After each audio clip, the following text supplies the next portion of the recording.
ぶっちゃけ English for Teens. Welcome to ぶっちゃけ English for Teens. I'm Alex Schroer. And I'm Jasmine Thorne. This week, let's review past issues about helping others.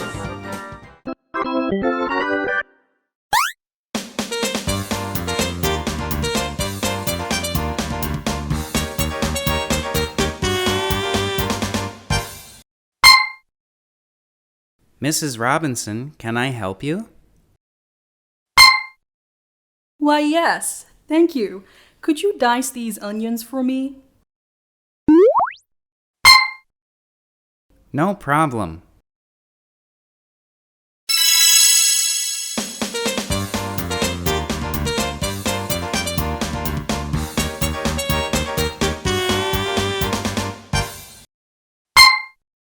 Could you hand me a candy cane? Sure thing.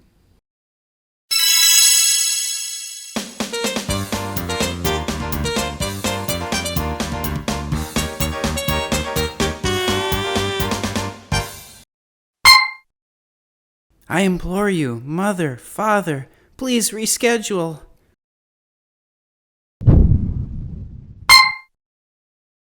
I'm sorry. We planned this romantic getaway months ago, and you agreed to watch the house.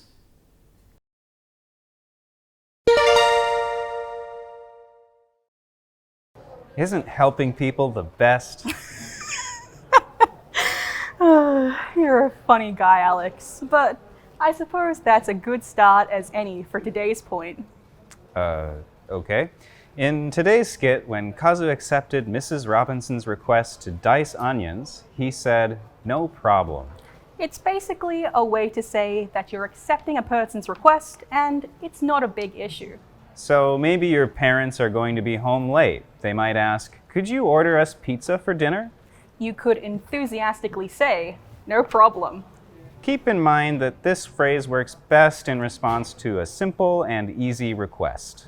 Also, if you want to respond to being thanked by someone, you can say, "Don't worry about it." Like when you're tucking into that pizza, your parents might say, "Thanks for this."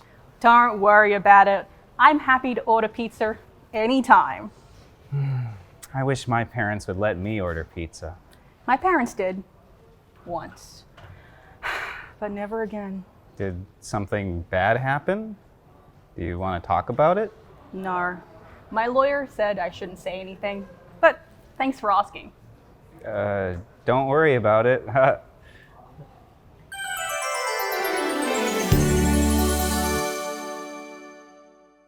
This week, Hillary's English tidbit is about chores. How droll. Despite the fact that chores are kind of boring, they're pretty necessary in daily life. So let's talk about a few. There's actually some interesting language that we use when talking about chores. For a lot of chores, we consider them items on a to-do list, kind of like set activities. So we use do with quite a few of them.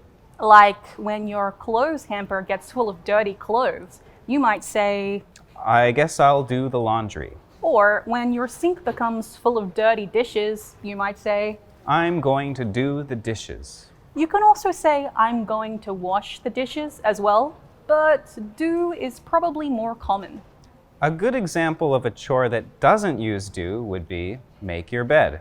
It sounds a little weird if you think about it literally, but essentially it means tidy your bed and sheets so that it's ready to sleep in. One other chore that I always liked to do was walk the dog. Means I get some fresh air and exercise. Are you sure that your dog wasn't walking you then? Well, that's all for today. Thanks for reviewing with us. I hope you had fun. I know I did. See you next week.